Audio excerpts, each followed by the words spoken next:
नमस्कार दोस्तों, आपका हमारी YouTube चैनल भक्ति ज्ञान त्योहार में स्वागत है।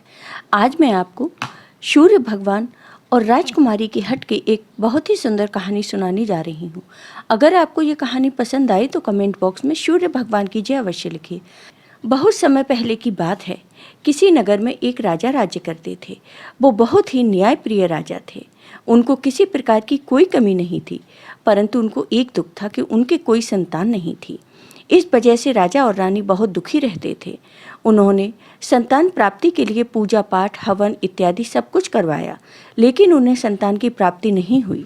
धीरे धीरे समय बीतने लगा और राजा रानी की उम्र भी बढ़ रही थी। राजा रानी इसी चिंता में रहते कि हमारे कोई संतान नहीं है, अब हमारे राज्य को कौन संभालेगा। एक दिन की बात है, राजा के दरबार में एक साधु बाबा आते हैं।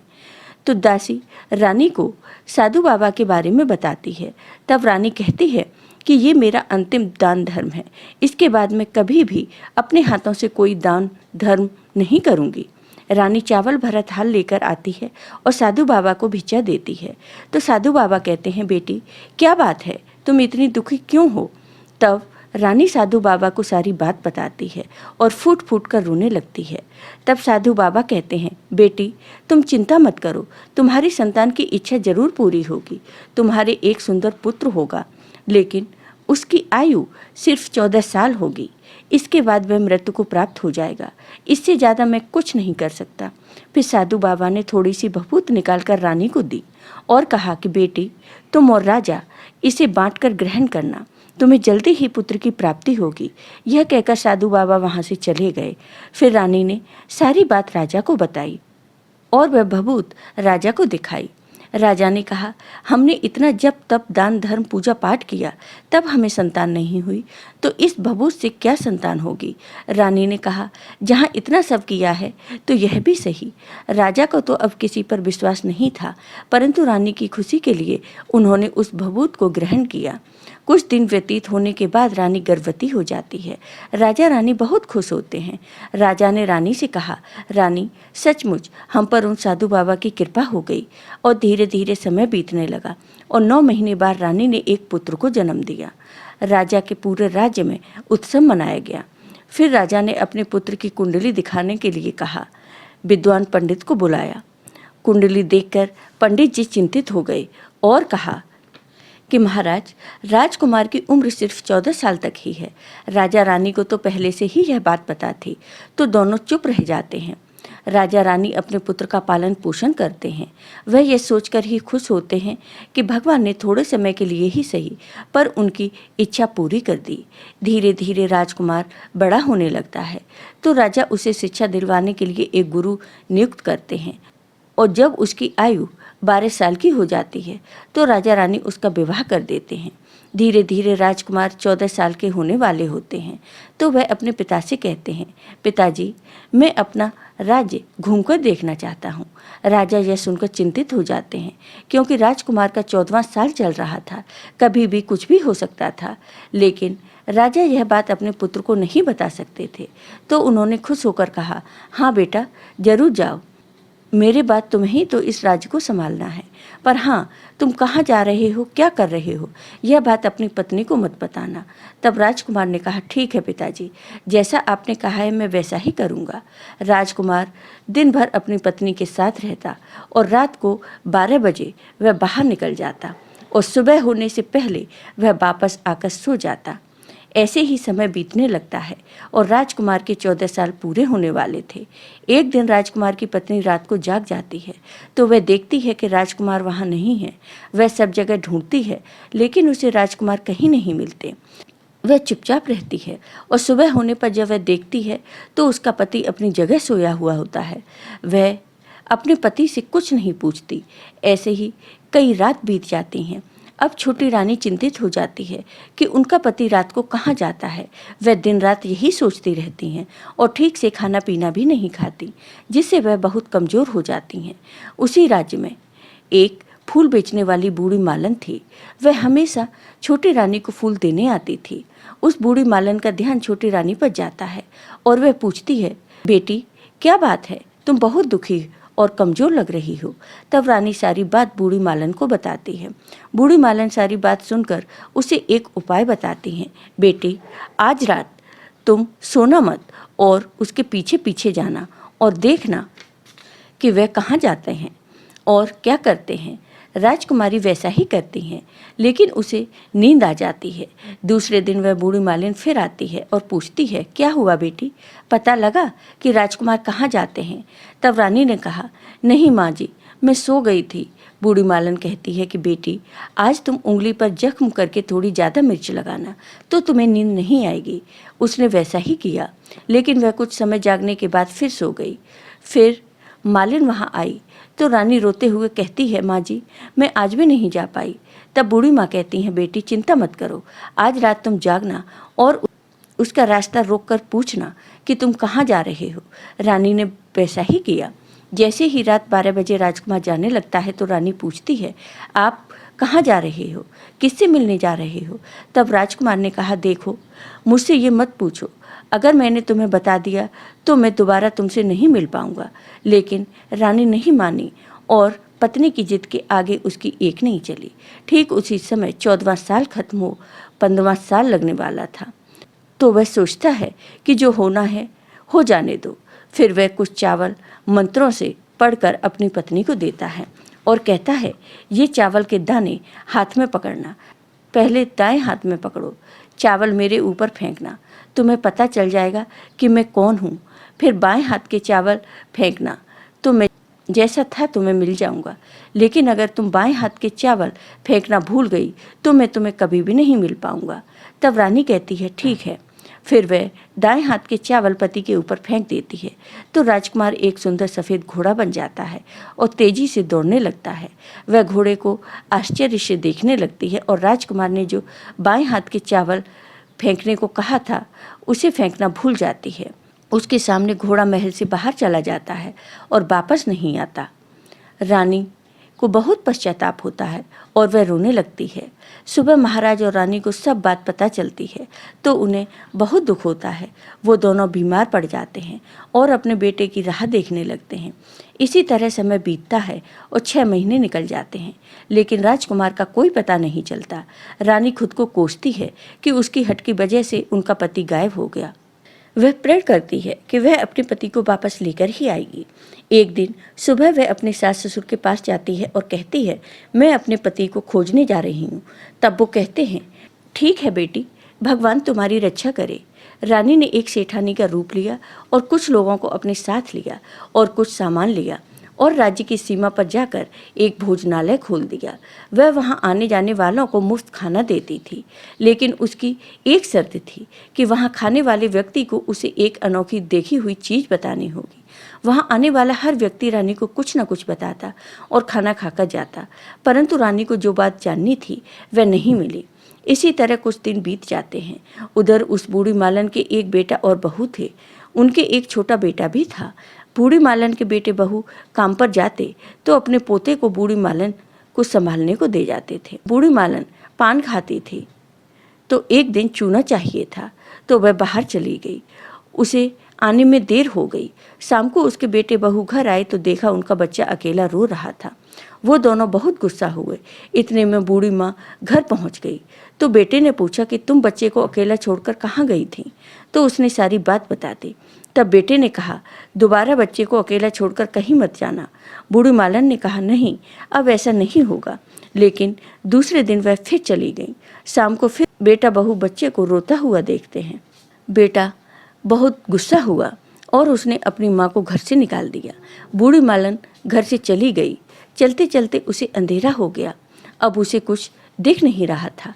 फिर रास्ते में उसे एक गाय मिली। वह गाय के पीछे पीछे चल दी। इसके पीछे चलकर वह गांव तक पहुंच गई। गाय चलते चलते एक मैदान में पहुंचती है। वहां एक बड़ा पत्थर था। गाय उसमें सींग मारती है तो वह पत्थर हट जाता है और नीचे पाताल में जाने की सीढ़ियां दिखाई देने लगीं। गाय नीचे जाती है। बूढ़ी माँ भी गाय के साथ पाताल में पहुंच जाती है। बूढ़ी मालन देखती है वहाँ सब जगह शहर था। तभी तेज रोशनी गाय के ऊपर पड़ती है और वही अद्भुत घटनाएं होने लगती हैं। गाय के गले में अपने आप सोकर पड़ती है गाय का दूध कोई निकालता है, लेकिन वह उसे दिखाई नहीं देता। यह देखकर वह घबरा जाती है। फिर वह वहाँ छिपने की जगह ढूंढती है, लेकिन उसे जगह नहीं मिलती। वह चुपचाप एक कोने में खड़ी हो गई और जो कुछ वहाँ हो रहा था सब देख रही थी। थोड़ी देर बाद वहाँ एक सफ़ेद घोड़ा आया। वहाँ 2 कुंड थे, जिसमें एक में घोड़े ने छलांग लगा दी और ऊपर आ गया। अब वह फिर से राजकुमार बन गया। राजकुमार बनने के बाद उसने दूसरे कुंड के पानी में स्नान किया और पलंग पर बैठ गया। उसके सामने अपने आप खाना आ गया। उसके सामने एक दिया जल रहा था। राजकुमार ने खाना खाया, सूर्य देव को स्मरण किया और जलते दिए से पूछा कि मेरे माता पिता क्या कर रहे हैं। दिए ने कहा, वो बेटे के शोक में डूबे हैं। फिर वह पूछता है कि राज्य कौन संभाल रहा है। तब दिए ने कहा, राज्य प्रधान संभालता है। फिर उसने पूछा, पत्नी क्या करती है। दिया कहता है कि उसने भोजनालय शुरू किया है और आते जाते लोगों से नई खबर पूछती है। इसके बाद वह सो गया। यह सब वह बूढ़ी मालन देख रही थी। उसने ऐसी अद्भुत घटना पहली बार देखी थी। वह उत्सुकता से देखती है कि आगे क्या होता है, लेकिन फिर कोई घटना नहीं घटी। फिर सुबह हो गई। सुबह होते ही राजकुमार उठा और पहले वाले कुंड में छलांग लगाई और वह फिर से घोड़ा बन गया। फिर वह तेजी से पाताल से बाहर निकल गया। फिर वह गाय भी बाहर जाने लगी तो बूढ़ी मालन भी गाय की पूंछ पकड़कर बाहर आ गई और उस सुरंग का रास्ता अपने आप बंद हो गया। गाय जंगल की तरफ चली गई। अब बूढ़ी मालन जो पाताल में देखा था वह किसी को बताना चाहती थी, तो उसे याद आता है कि राज्य की सीमा पर एक औरत खाना खिला रही है और अगर यह बात उसे पसंद आ गई तो जीवन में खाने पीने की चिंता नहीं रहेगी। फिर बूढ़ी मालन जल्दी से भोजनालय पहुंच गई। फिर वह रानी से मिलती है और सारी बात रानी को बताती है। रानी को सारी बात सुनकर यकीन हो गया कि वह उसका पति है। उसने बूढ़ी मालन से कहा कि तुम उस जगह पर ले चलो। बूढ़ी मालन ने कहा, नहीं बेटी, वह पाताल है। किसी ने तुम्हें वहाँ देख लिया तो तुम्हारी जान को खतरा हो सकता है। लेकिन रानी नहीं मानी। उसकी हट देखकर मालन ने कहा, ठीक है, मैं तुम्हें वहाँ लेकर चलूँगी, क्योंकि वहाँ जाना है तो शाम को ही जाना होगा। अगले दिन रानी बूढ़ी मालन के साथ उस जगह गई और छिपकर गाय की राह देखने लगी। अंधेरा होते ही गाय आ गई और पत्थर पर सींग मारा तो रास्ता खुल गया। गाय नीचे उतरने लगी तो दोनों गाय की पूंछ पकड़कर नीचे उतर गईं। बूढ़ी मालन पहले जिस जगह छिपी थी वहीं दोनों छिपकर खड़ी हो गईं। अब पहले की तरह सब घटित होने लगा। फिर से वही सब हुआ। जब राजकुमार ने दिए से वही सवाल पूछे तो दिया चुप रहता है और बुझने लगता है। वह सोचता है आज कुछ घटित होने वाला है। वह उदास हो गया और लेट गया। वैसे ही उसकी पत्नी उसके पास गई। राजकुमार ने उसे पहचान लिया और उठ गया और कहा, नहीं नहीं, मुझे छूना नहीं, नहीं तो सर्वनाश हो जाएगा। रानी अपने पति से माफ़ी मांगने लगी और कहने लगी, मुझे मेरी भूल की सज़ा मिल गई है। अब आप घर चलिए। आपके माता पिता आपके वियोग में बीमार पड़ गए हैं। आपकी प्रजा भी बहुत दुखी है। तब राजकुमार ने कहा, तुमने एक बार गलती कर ली है, अब दोबारा गलती मत करना, नहीं तो मैं तुम्हें जो दिख रहा हूँ वह भी नहीं दिखूंगा। रानी जोर से रोने लगती है। राजकुमार को उस पर दया आ गई। तब उसने कहा, अगर तुम मुझे वापस पाना चाहती हो तो तुम्हें एक काम करना होगा। काम बहुत कठिन है और वह तुम्हें अकेले ही करना होगा। रानी ने कहा, आप मुझे बताइए, मैं उसे जरूर पूरा करूंगी। तब राजकुमार ने बताया, इस पाताल लोक से ऊपर जाते ही तुम्हें एक घना जंगल नजर आएगा। ऐसे 6 जंगल पार करने पर तुम्हें 7वां जंगल मिलेगा। वह जंगल सबसे घना है। उस जंगल के बीचों बीच एक पीपल का पेड़ है जो पत्ते जटाओं आदि से ढक चुका है। वहाँ शेर, चीता, जंगली जानवर सभी बैठते हैं। तुम्हें उन्हें भगाकर वह जगह साफ करनी है। उसके बाद वहाँ धूप, कपूर आदि जलानी है। कुमकुम लगाकर पूजा करनी है। दूध दही के बने चावल का भोग लगाना है। यह सब तुम्हें दोपहर को 12 बजने से पहले ही करना है। 12 बजने पर वहाँ बैठकर तुम्हें सूर्य भगवान का ध्यान करना है। ठीक 12 बजे सूर्य भगवान का रथ वहाँ आएगा। भगवान सूर्य देव वह सब देखकर खुश हो जाएंगे और कहेंगे, जिस किसी ने यह सब किया है मैं उसे मनचाहा फल दूंगा। तो तुम भगवान सूर्य देव को पास जाकर उनके रथ का दाहिना घोड़ा मांगना। उसके बाद मैं तुम्हें मिल जाऊंगा। इतना कहकर राजकुमार सो गया और सुबह होते ही रानी बूढ़ी मालन के साथ गाय की पूंछ पकड़कर ऊपर आ गई। फिर उसने कहा, अब मैं आगे अकेले ही जाऊंगी, अब तुम भोजनालय वापस जाओ। फिर वह जंगल में गई और राजकुमार की बताई जगह पर पहुंच गई। उसने वहां से सबको भगा दिया और उस जगह को साफ किया और पूजा पाठ किया और वापस आ गई। दूसरे दिन रानी वहां पहुंची और फिर पूजा पाठ किया। इत्र जल छिड़क कर जगह सुगंधित की। फिर फूल अगरबत्ती जलाकर वहां बैठकर सूर्य भगवान का ध्यान करने लगी। दोपहर ठीक 12 बजे सूर्य भगवान का रथ आकर उस पीपल के पेड़ पर रुका।